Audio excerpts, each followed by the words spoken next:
The space race. A two-horse race, you might think, between America and the Soviet Union. But for a short time there was an unlikely third player in the world of rocket research.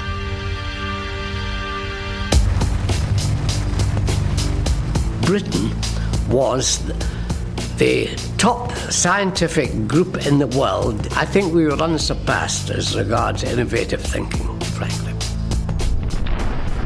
So what happened to the UK's rocket programme? The answer is one familiar from other failed post-war British industries: lack of investment.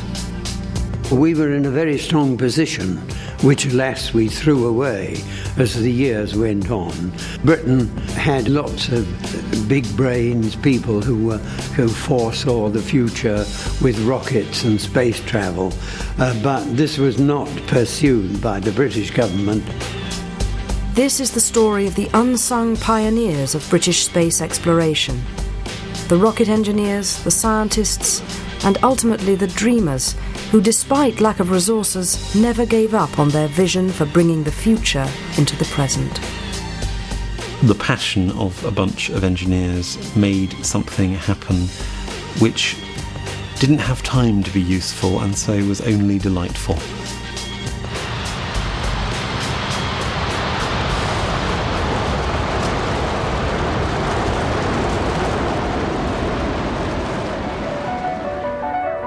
The story of the British space race begins before the Second World War, with the emergence of obscure rocket clubs dotted all over Europe. The British called theirs the BIS, the British Interplanetary Society. Leading member Arthur C. Clarke and his contemporaries dreamed of a space age in which Britain would be a forerunner.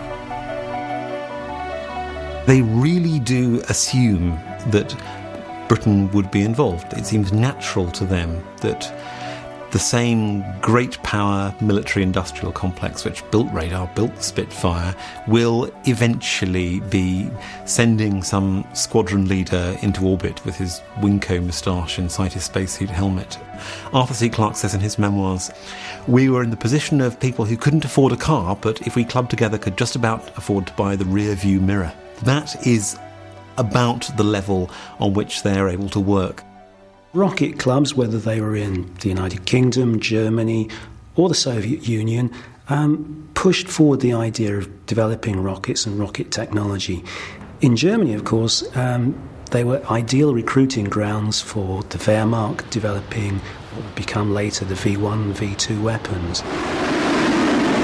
What mattered most to every country in the world at this time was not space, but weaponry.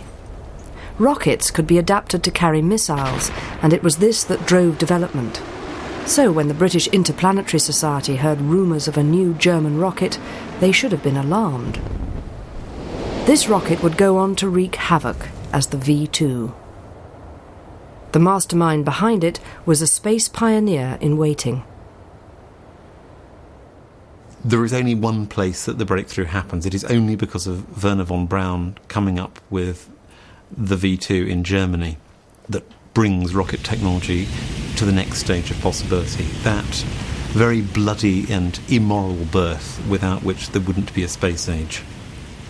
The invention of the V2 is, on the whole, very bad news for the population of London, but for the small group of British space enthusiasts in London, the news that the V2 exists is very good news. There is, in fact, a particular meeting of the British Interplanetary Society in November 1944 to talk about these rumours they've heard that the Germans have started building big rockets. And they're all sitting around rather gloomily gazing into their beer when a V2 falls not very far away. Suddenly there was a huge explosion because it travelled faster than the speed of sound. The sound of it arriving came after the explosion. It was quite terrifying business. This group, of all the groups of drinkers in London in November 1944, know what just happened. They know what it means if there's an explosion without the sound of bombers overhead. When the Allies captured German scientists after the war, there was a chance that Britain could get hold of von Braun's rocket expertise. I was, in some ways, quite astonished by what we found in Germany. It was like walking into an Aladdin's cave of advanced technology. It was, in some ways, quite a frightener to see how far along the line they had gone in this sort of, if you like, rocket technology. As a test pilot with specialist engineering knowledge and a rudimentary grasp of German, Eric Brown was called upon to help interrogate the German scientists. Most of the scientists were not really politically motivated. What motivated them was they were given the opportunity to practice their profession with huge financial backing. And of course, it was their country, and I'm sure there was a sense of patriotism involved. The prize capture was Werner von Braun. All the Allies, including Britain, sorely coveted his rocket expertise, but he engineered his capture to be on American-controlled territory. He was full of confidence that he felt he was giving himself as a gift to us. And this was because he was a brilliant scientist, there is no doubt about it.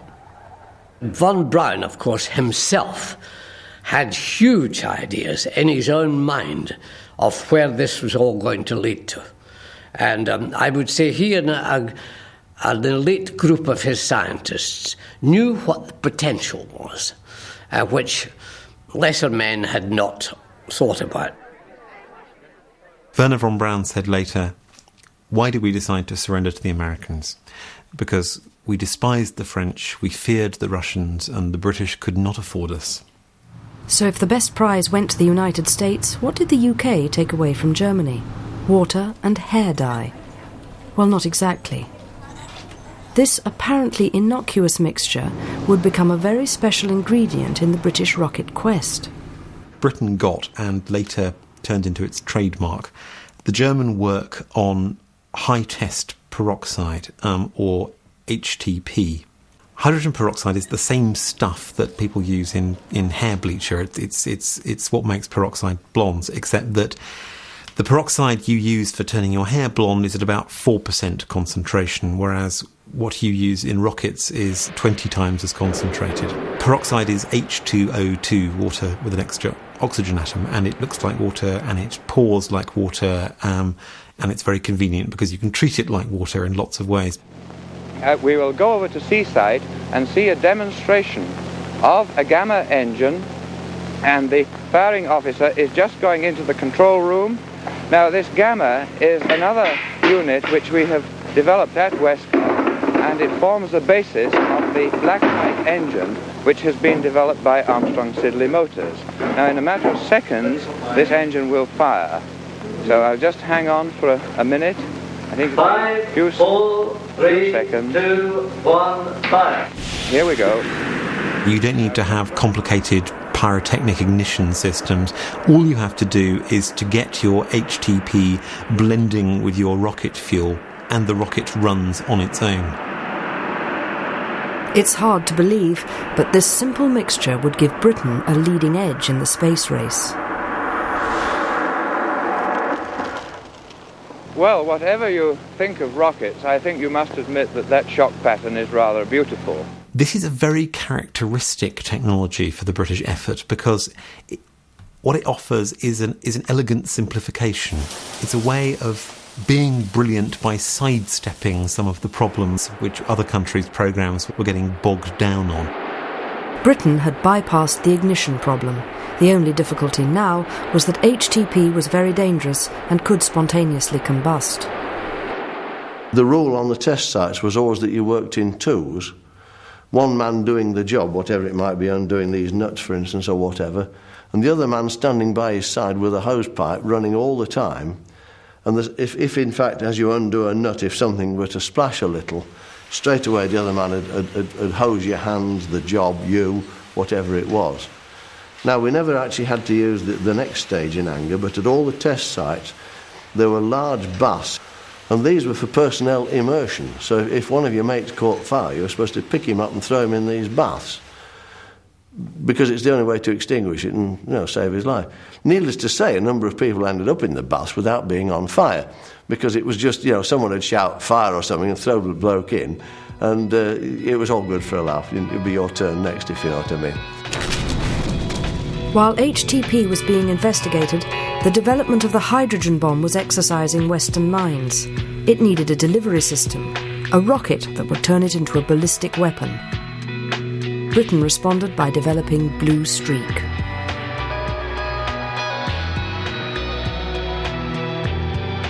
It was a solid fuel rocket capable of launching a nuclear warhead from the British coast, out of the atmosphere and down onto Moscow. It was one of many rockets developed at this time. They were primarily aimed for the national deterrent. But there's no doubt about it, the technology can be applied to other things, and we knew this. And we weren't officially given time to think about that. You've got to just carry on with the main job in hand. All rockets were subjected to rigorous static testing in the British Isles, from Cumbria to the Midlands to the Isle of Wight. The British programme had to fit into the smaller, much more crowded geography of 1960s England. So it didn't happen off in the wilderness. It happened with the rest of British life going on around it. So that, for example, the test bed at Anstey in the Midlands got complaints from the maternity hospital next door about noise disturbance. The tests were certainly loud and looked alarmingly scary. We fired it for something like 10 seconds at a time to start with, before we could work it up to 60 or 90 seconds. It was incredibly noisy, is my memory of it. And it produced a huge cloud of steam. We all stood a long way back, because in the early days of rocket engines, a few had blown up, so it was a good idea to stand well away from it. The rockets didn't stay in one place. Often they were moved between firing stations. It was assembled into a vehicle at Cowes and taken to Highdown by the Needles. You see this rather steep cliff. We had two test stands. They weren't launch stands, but they duplicated launch stands. You didn't let things go. Everybody coming into Southampton could see this very strange sight of a jet of superheated steam firing sideways out of the white cliffs of the Isle of Wight. One of the engineers suggested that they paint on the side of one of their sheds in very big letters, "Home of the British Space Programme," but his bosses said no, that would be against security, and what's more, it would be boasting as well. At the time, you didn't explain to your family what you were doing. Simple as that.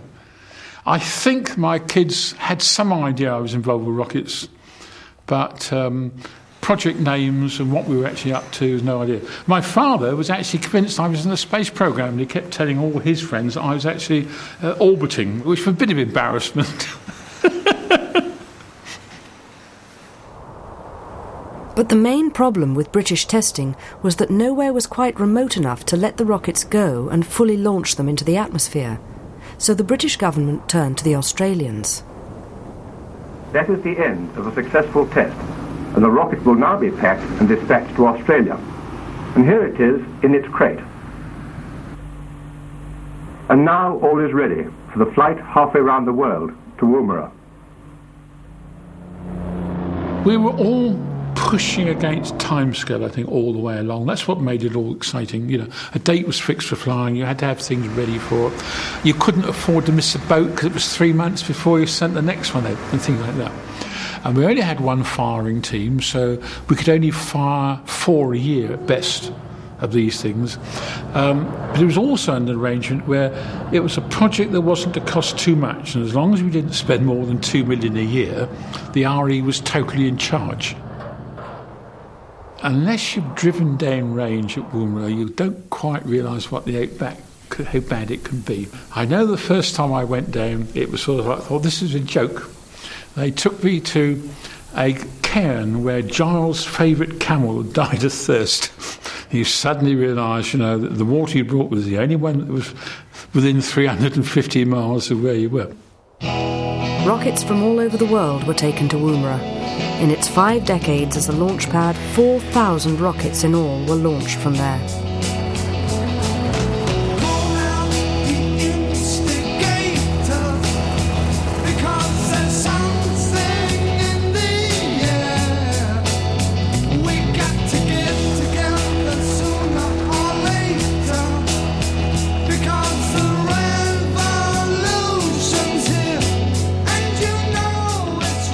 When you stood at the launcher, they got into the 30-second countdown, which is entirely automatic, and you all just sat there. And it went up, and it goes straight up rather fast. So they disappear into the blue yonder in no time at all, and all the things you're there for, the experiments, all happen out of sight. You just stand there and say, well, I wonder what's happened, and so on. I know we designed the experiments with ideas of what was going to happen, and we sat there and observed it. It wasn't like that at all. I had to go back and say, hey, the theory's all wrong, lads. It was assumed that, Woomera would become this Commonwealth spaceport, and that all kinds of space exploration missions would begin there. And there were any number of science fiction stories written both in Britain and Australia during this period that would have the first mission to the moon beginning from Australia, with a British and or British Australian crew. A great expectation that we would be there conquering space. But of course the Russians got there first. When the Sputnik satellite was launched on October the 4th, 1957, it set in train fears that Russia could launch an attack on the West from space. Do you admire the Russians for doing it or not? No, definitely not. I said we should have been the first ones to have it.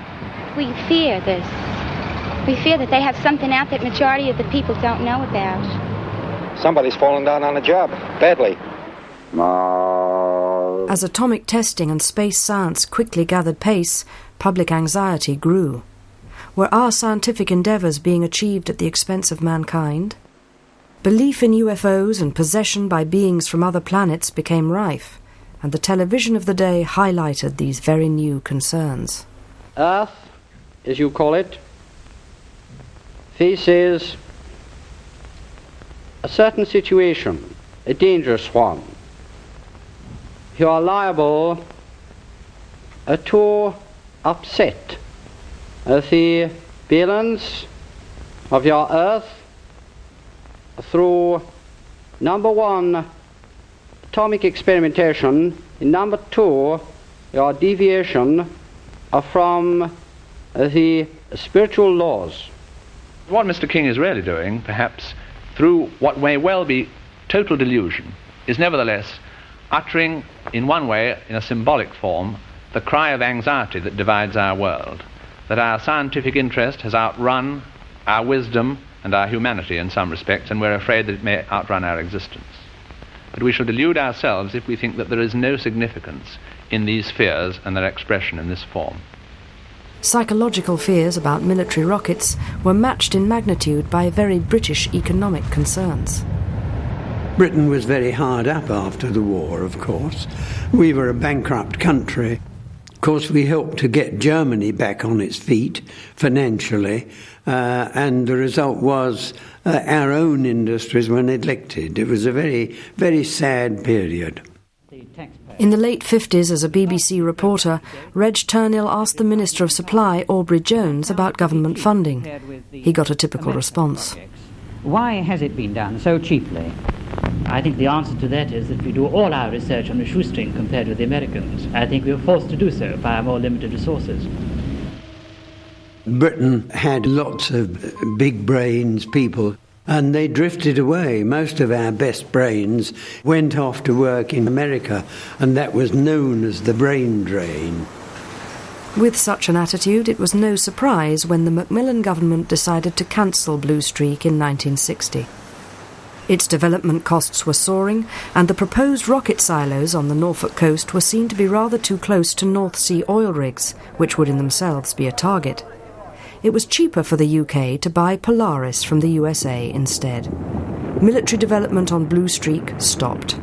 It would have its place in future space plans, but for the moment it was destined for the scrap heap. In 1975, the BBC's Horizon programme took engineer Geoffrey Pardoe to an abandoned Blue Streak hangar. The only Blue Streak rocket remaining fully intact lies in an old Second World War hangar outside Edinburgh. It's a sad relic of Britain's prouder days. The heart of the whole thing came back to the two Rolls-Royce rocket engines here, the two chambers which together produced about 250,000 pounds of thrust, with the liquid propellant being delivered from the turbo pumps inside this bay, very high technology, very advanced turbo pumps, and then the tankage section ahead of this. You know, this got a very bad press through the years, but it worked every time in its development shots, and it really was one of the most successful rockets in that sense built. This slightly stiffened kerosene bay here, and the liquid oxygen tank here, it's really, you know, just a long, pressurized stainless steel balloon. The wall thickness, 19,000ths of an inch. A few thicknesses of paper, and it's the pressure in it which kept it stiff throughout its flight, and of course allowed the very low weight to be achieved so that the propulsion system, the electronics, could carry the warhead, which would have been inside this bay here. But Blue Streak wasn't quite dead. It would have a role in space research. With input from the French, Italians and West Germans, ELDO, the European Launcher Development Organization, was set up to develop a European satellite launcher called Europa. Blue Streak was to be used as its first stage. And snapping at Europa's heels was a new, solely British venture called Black Arrow.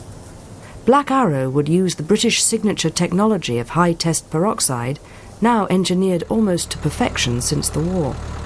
But government investment in the satellite launcher was limited. You do what you can. We run projects on, with a PERT system, all the logic of how all things fit together. And when you can't get things done, you have to repackage the program to see how you can save time and things like that. While the British made do on threadbare budgets, more wealthy nations competed for space milestones. Russia launched the first man into space, and of course Reg Turnell was there to find out more. My colleague Reginald Turnell, the BBC's air correspondent, is here with me. And Reg, come and join me just 1 second. If you have any chance at all of asking a question at this press conference this afternoon, what would be the one that you would put? We still don't know how the Russians can launch these enormous things, whether they've got just very big rockets of the sort we use, or whether they've got some special sort of fuel that we don't know about. This was a major achievement for Soviet science and for our country, but it was also a major achievement for world science and for the people of the whole world. The space race was entirely military-oriented. We wouldn't have landed a man on the moon now if there hadn't been this contest between the Russians and America to get to the moon, because the military men put forward this crazy idea, and I was briefed about it many times, that the man on the high ground dominates the world. So the theory was that you better get to the moon first, because whoever was at the moon would call the tune militarily, you see.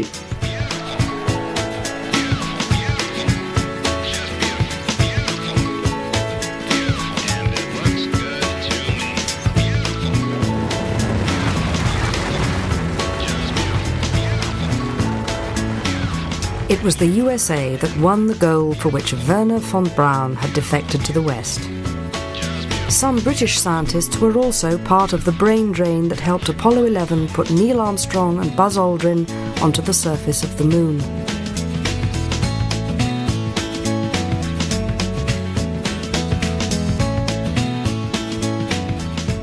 In my view, the Americans had got to the moon on German rockets, American dollars and British brains. It was not wholly true, but there was a lot in it.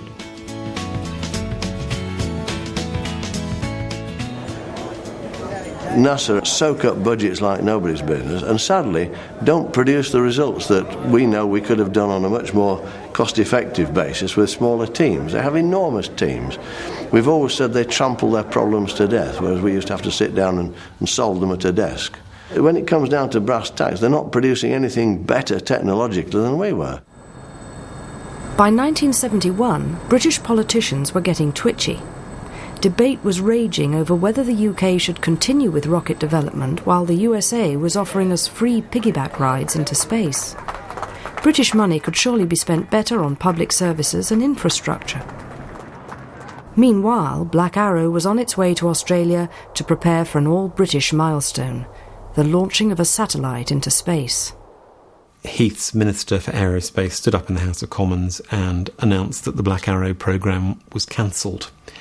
But the engineers were given the chance to try to prove their system just once more, since the rocket was already on its way, everything was already in place. So they knew before they tried to launch that succeed or fail, the programme was already over, that success was not actually going to accomplish anything. The satellite due to be launched into orbit underwent a name change. Instead of Puck, the Shakespearean sprite who flies round the world with ease, the engineers renamed it Prospero, after the tired magician who lays down his books. Could they pull off one last magic trick to prove that Britain could get into orbit?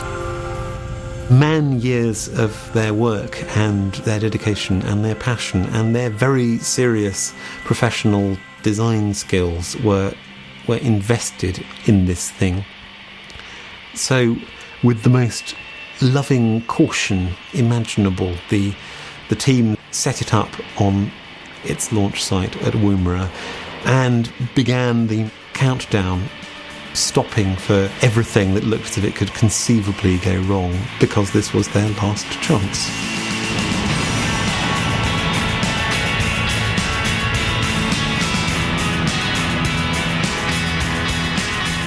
But nothing did go wrong.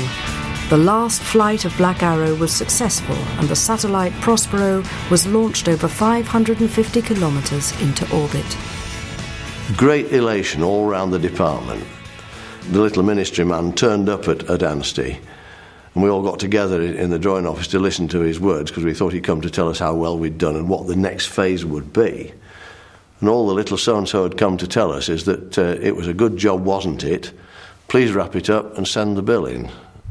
And it's resented even to this day. You talk to people and they say it was a bad day, wasn't it? Any mention of Prospero and they almost start to weep, if you see what I mean. The British government thought it had learned by experience in the 1960s that space was a waste of money. The irony here is that the last ride of Black Arrow happens only a very few years before the great age of the commercial satellite begins, when all of the money which had been fired up into orbit started raining down. Ariane, which the French went ahead with, as much for reasons of national technological pride as from commercial calculations, was a commercial success, because it was there and ready in the late 1970s. Black Arrow would now be a very handy rocket launcher. There are lots of 100-kilogram satellites. It would be nice to launch from Woomera. The UK pulled out of rocketry altogether, and we settled down. The government decided that our scientific establishments could provide components for other people's satellites and expertise and so on. So we became small bit players in the whole thing. The old imperial power Great Britain was starting to lose her way. She reduced her majority share in the European Launcher Development Organisation and pulled out British engineers. Whereas the far-sighted French carried on with a very profitable launching business, British rocket engineering became a thing of the past. Over the next few decades, UK governments wavered with intermittent space funding and a largely fruitless search for private investment. Our politicians have taken the view, certainly I know it was true how they worked with the French, that if we'd got something small that wanted launching, you ask one of the others to do it for you. And this brings us to the point where the British government made years back a decision that they would distance themselves from what they call launchers. Not the satellites, they still make those. And they always screw it to the side of a London bus, if you like. They just happen to be going the right way, and ask them to kick it off at such and such a tube station. And it goes into its own little orbit, and the rest goes on and does something else. And this is very sad. That ruins all the work that we did straight away. It throws it in the bin, because the technology for making satellites smaller, better, more capable doesn't require any rocket engine technology at all. It meant that instead of being a second-class nation, as we were after the war, we're now a third-class nation, and nobody thinks we can afford to do anything. Of course, we could really. The French decide to do something and worry about the money after. The rest of the 20th century saw Britain half-heartedly supporting various space projects. The Hotel horizontal takeoff and landing idea came and went. The British National Space Centre was set up. This is a very exciting time for space. It's a very important day for the space industry in Britain. And then hit badly by a withdrawal of funding 7 years later. When Halley's Comet came, British-built Giotto was there to photograph it. But a year later, the UK effectively pulled out of the European Space Agency by refusing to back French astronauts with British money. It is quite correct that we have not been able to find the extremely considerable amount of extra expenditure that was requested. We shall continue our subscription to the European Space Agency, but at present we're not able to find more money. It seemed the British had deserted the questing space spirit, until only very recently.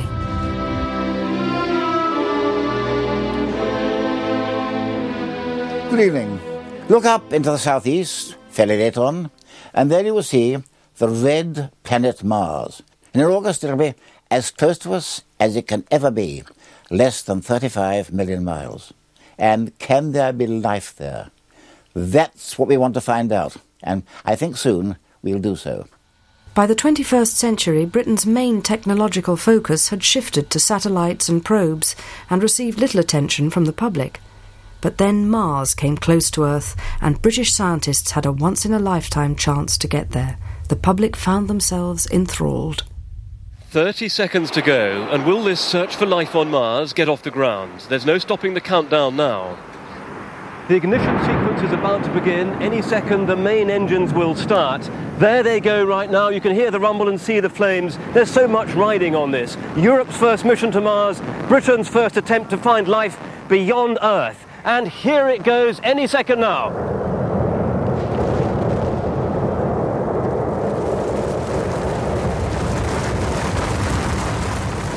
When the Beagle probe was launched from Kazakhstan on a Russian rocket, British scientist Professor Colin Pillinger and his team stepped back into the arena of space, where Britain had always been a third-class citizen. We couldn't wait. Mars came around, it was the closest it was ever going to be. We knew we had one chance, and we were going to go for it in a single shot. In the spirit of great explorers, it was decided to name the probe Beagle 2, after Darwin's quest to find new life forms on the HMS Beagle expedition to South America.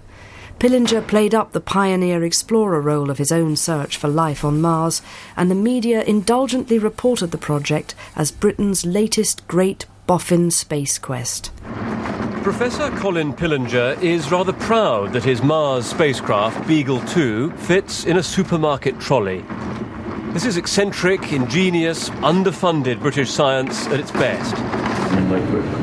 These are some of the people who'll be running Beagle 2. Now, when most of us think of mission control, we imagine some huge room at NASA with hundreds of people. Well, for Beagle 2, this is mission control. An upstairs room at the Open University in Milton Keynes. Well, Beagle was overhyped.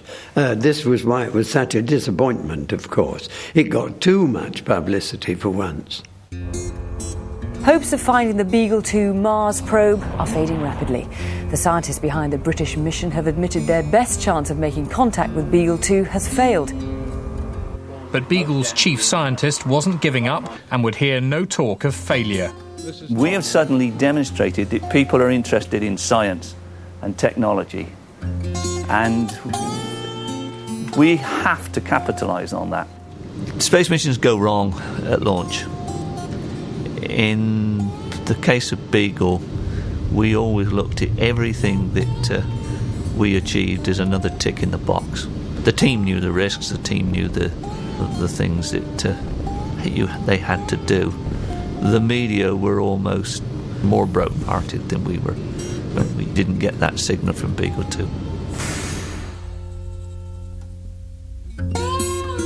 People were really taken by surprise when Beagle 2 became famous. They were surprised to know that they were allowed to hope for Britain to do that kind of thing, because Britain does virtual engineering these days. And I think it's because of Beagle that people are now thinking again about the almost forgotten history of the British space programme.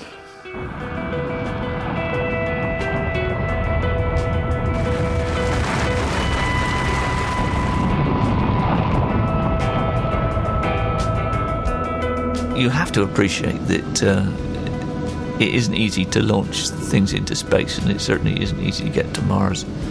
And I would be very, very sad if people took this as a one-off nasty dream. It's now gone away. We're never going to ever do this again. Because, it is absolutely certain that if we'd kept going in the rocket program, it would have been Blue Streak, not Ariane. I wish we could have made more of it, but I do understand the reasons why we couldn't. And quite honest, I really do want to know what's out there. Up in our roof at home, there's a whole long 20-odd foot shelf of projects that might have been, and still people don't want them. And I said to my wife the other day, shall we throw these out? She says, no, the world just hasn't caught up with these things yet. And they're still there, and we did experiments to prove that they would work. And it's very frustrating. But that's life. We should remember that both Australia and Britain had the vision of space. The dream has always been there, and it remains there. And although you can look back and say with some, bitterness at times, look what we gave up, you can also look back and say, look what we achieved.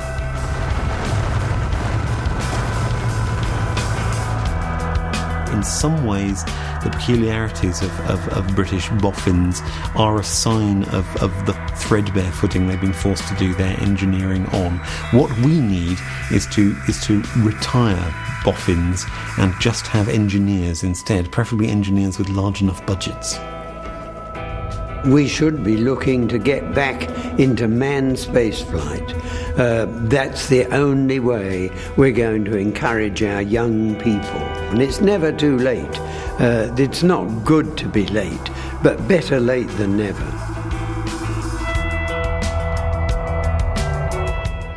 Five members of the public given 15 days to read all 17 books on the Booker long list, and there were a few weighty tomes among them. Stay with BBC4 for Bookered Out next.